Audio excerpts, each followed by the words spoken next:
Today is July 26, 1996. We're conducting an interview with the survivor Chrysula Molho, maiden name Stefanidis. The interviewer's name is Brian Cohen. We're in Houston, Texas, and the interview will be in English.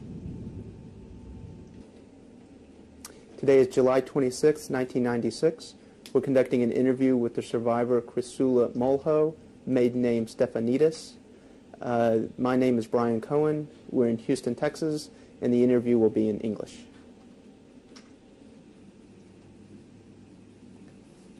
Can you tell us your name? My name is Chrysula Molho. My maiden name is Stefanidis. And when were you born? I was born 1924, 1st of May, in Katerini, Greece. I speak the Pondius language, what we spoke in Turkey. At home we don't speak no Greek. We speak this language. It's very, very ancient Greek.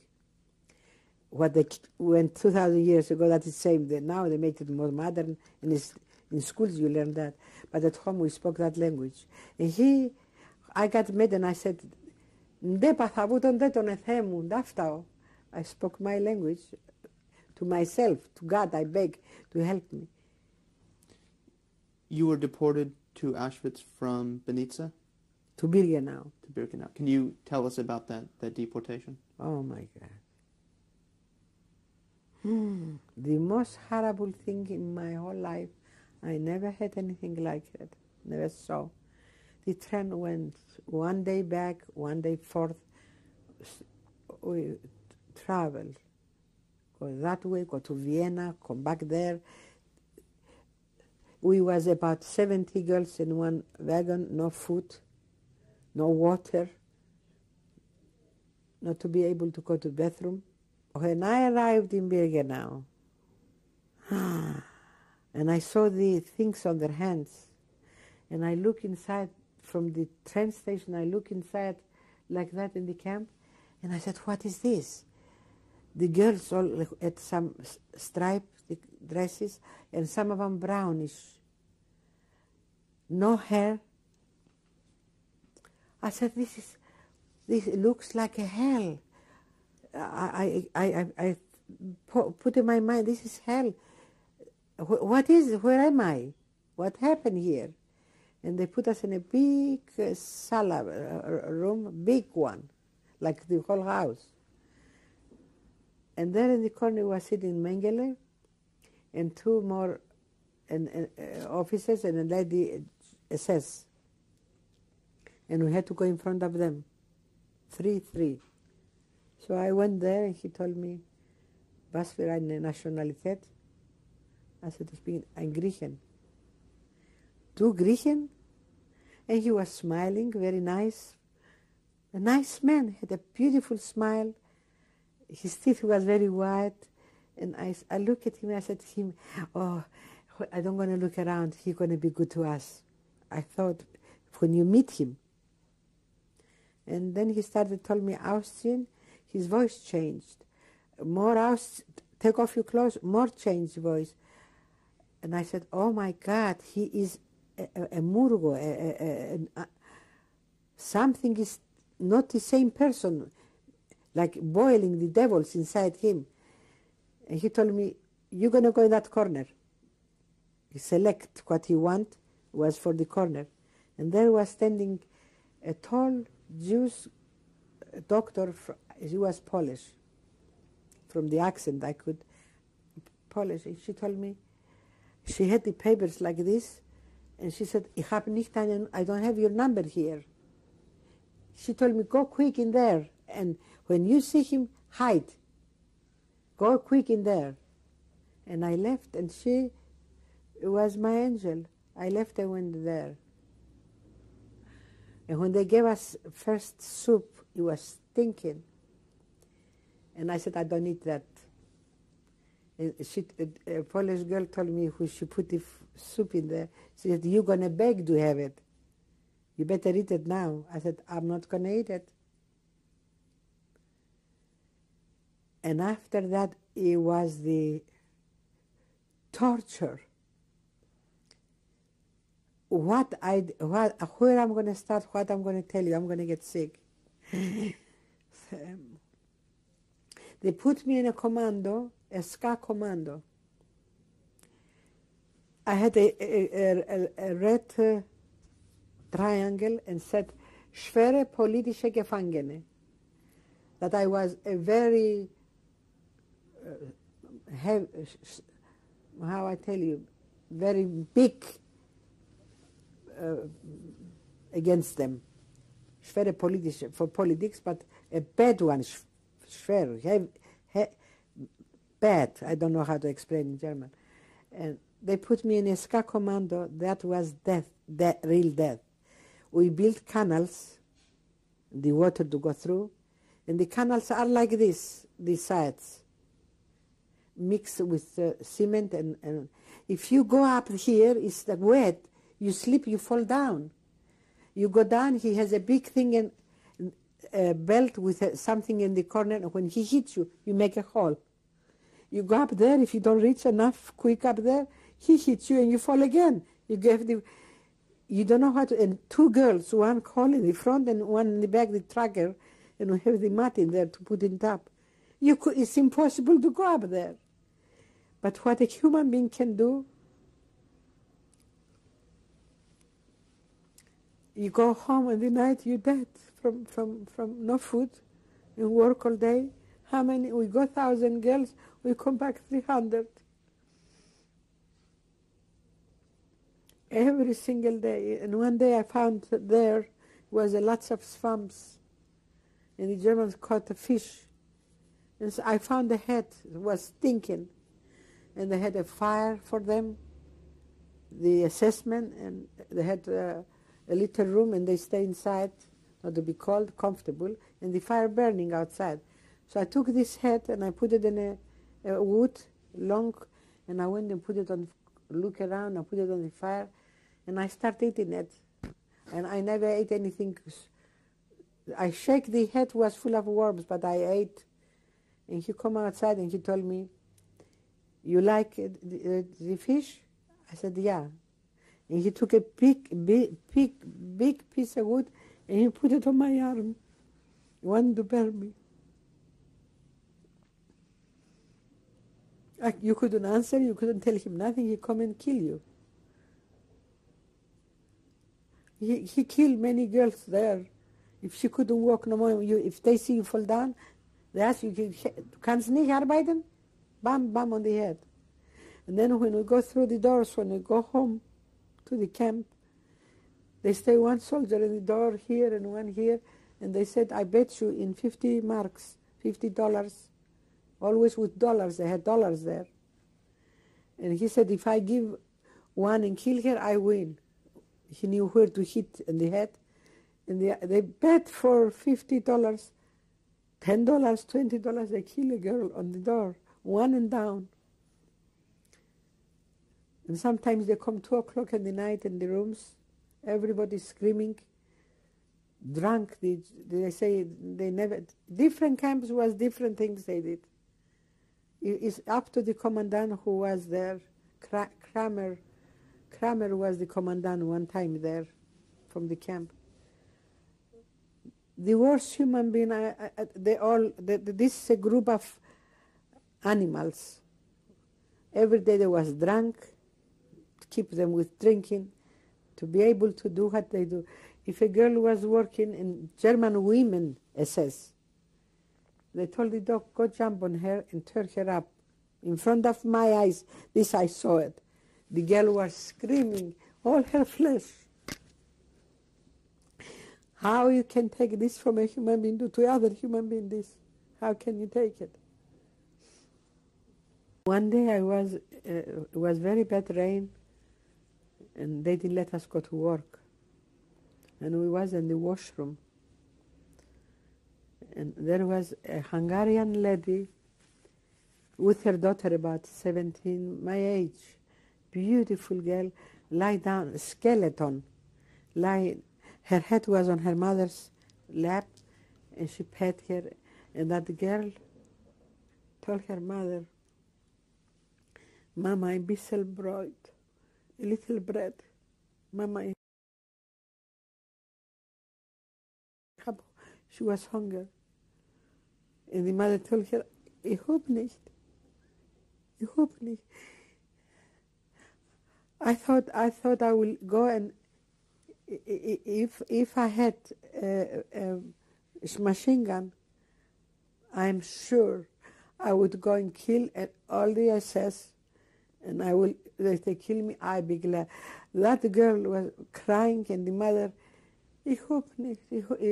Every time she said I don't have it, and she said, Mom, and her lips was. I still see her cracked, hungry, thirsty. And the mother didn't have bread, a little bread to give her child.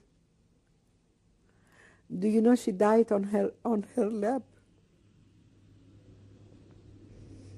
It was not my age to see these things. It was not for me. It's not. I thank God I'm not crazy. Maybe something wrong, but I'm not crazy. I still do my kids and my house.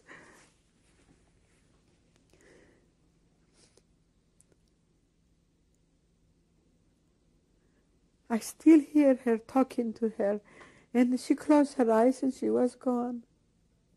And you had to see the mother, what she was doing, hitting the head on the wall. And everybody was screaming, crying in that washroom. And then they come, the two women with a truck, 2 holes here, to throw her on the thing and on the truck. Everybody who dies on the streets and that, like was not human, like animals.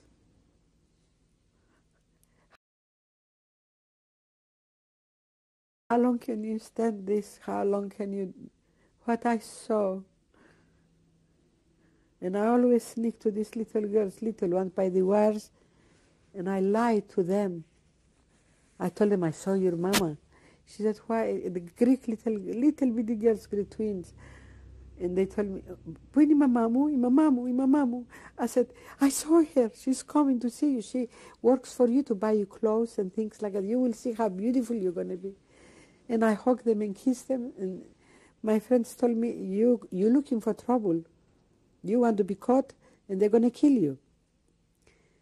I said, nobody's going to see me. Somebody's protecting me. I have to tell these little girls to smile a little. Always like that. Always like, and I said, what is your face like that? Why your stomach is like this? They told me, they did it. They're going to make me well. Experiment, Mr. Mengele. And they don't let him free in the camp. Just a round thing there was in Birkenau, around, and they have them in there only, like the ships. Hurt like that. They couldn't go nowhere. A little girl who wants to jump and play in her mother's arms. And I remember my youth, how I was with my mother and how these kids are. I know for sure it did something to me, to my system. Sometimes for no reason, I'm on the streets and I cry. It comes to I don't want to. It's just come to my mind. In the camp, in the barracks, were the political prisoners kept separate from the No. Jewish? No, sir. The same koyas, the same food, the same everything. Nothing different. You was in Birkenau, you are a number and no human no more. There was no difference, absolutely none. Nothing. Especially if they saw what right schwere politische, they hated you more, what you done for them. Many ask me, assessment, was hast du gemacht? Warum schwere politische? I didn't answer a word to him because I knew if I open my mouth, if you cried, they beat you up. Oh, you cry. If you don't cry when they beat you up, oh, it didn't hurt you more. You didn't know what to do, where to stand, what you're supposed to do. There was no toilets. where I was in Birkenau, a big thing open. If a German goes by, push you inside. That's deep. You die. No toilet paper. If you, excuse me, if you had diarrhea or something, it runs on you. How are you going to clean yourself? No water to bathe. They did all this to make you not to feel no more human. They knew what they was doing. No human, no more. How you know how we clean ourselves? Take mud, dust and clean that, no bath. They took us to baths. They said we go to, sometimes, they said we're going to take a bath. Oh, that was a happiness to go take a bath. We went to this sala inside to take showers. Outside the snow, high, cold in Poland. The minute you go in, they open the water, you wet the top of your head and turn it off. To the nose didn't come the water. And then you go naked in the snow, hours standing there. Hours naked, then the German soldiers go by and laughing and do with a stick like that on you, anywhere they wanted.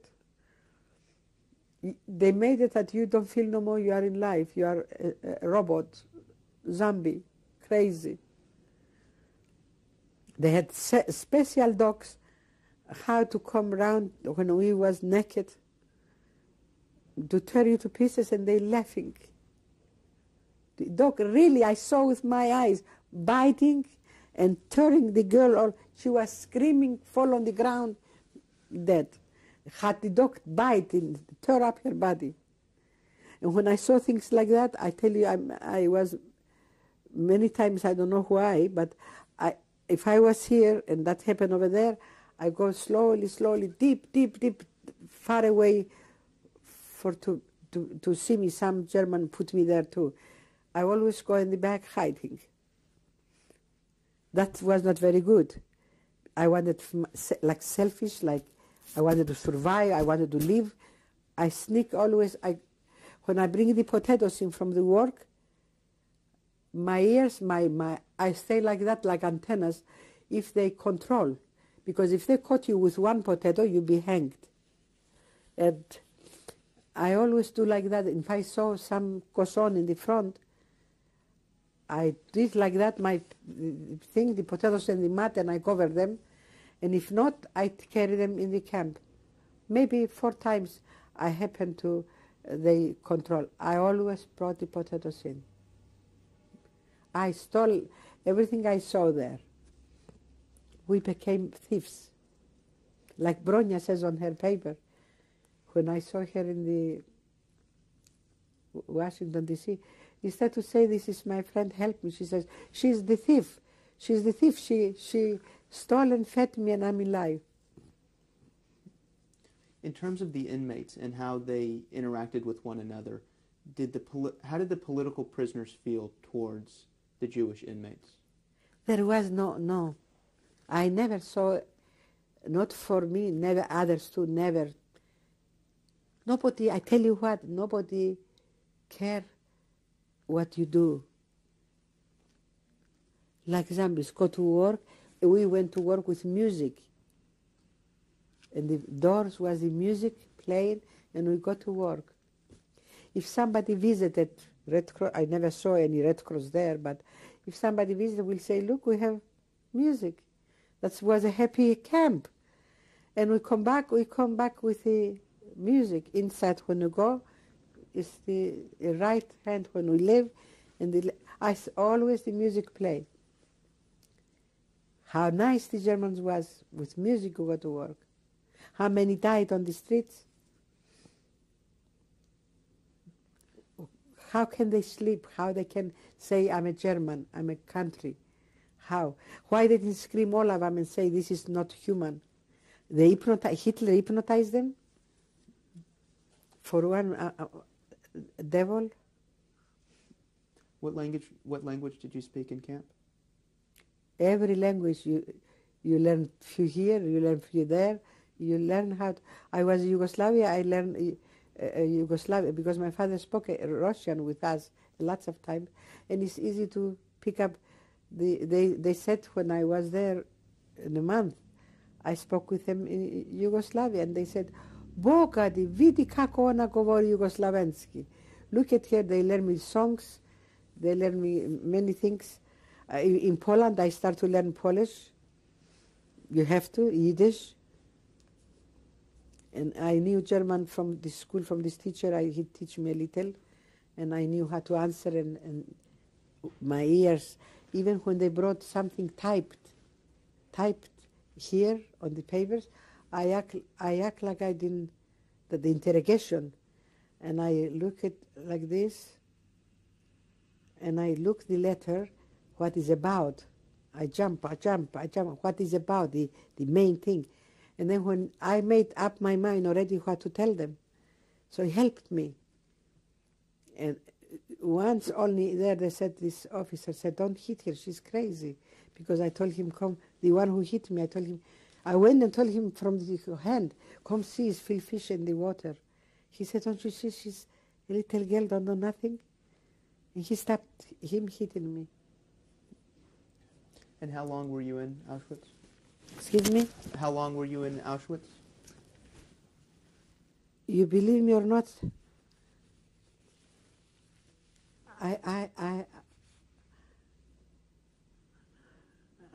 Τον Απρίλιο ήταν στη Ιουγκοσλαβία, Απρίλιος, Μάης, Ιούνιος. I think end of May or June, end of May I went to Birkenau. I'm sorry, of what year? May of what year? I think I left Yugoslavia 43, end of 43 something, and I never remember the date of when I left Auschwitz.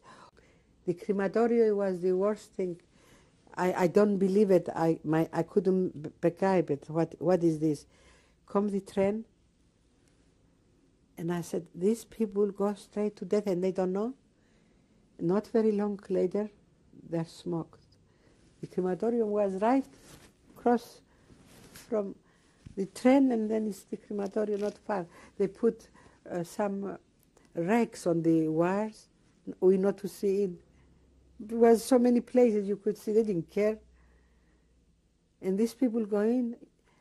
I remember I forgot. I remember one day, I was, my left side for my block, I look the gypsies, their children, their family together playing on the swings, everything. I said, look, the gypsies have it better in Birkenau. And one day I come back from the work, we was coming in, I went to my barrack, and I wanted to sit down, and I hear some screamings. And I said, Susanna, she was my best girlfriend from Salonika, Jewish girl. She told me, Sula, you don't know what's going on. I said, what? She said, they took all the gypsies and burned them and not even have enough gas. And they're screaming in there. And I look at the camp, no one, no more child, not even a bird's coming there. We didn't have no birds in the camps.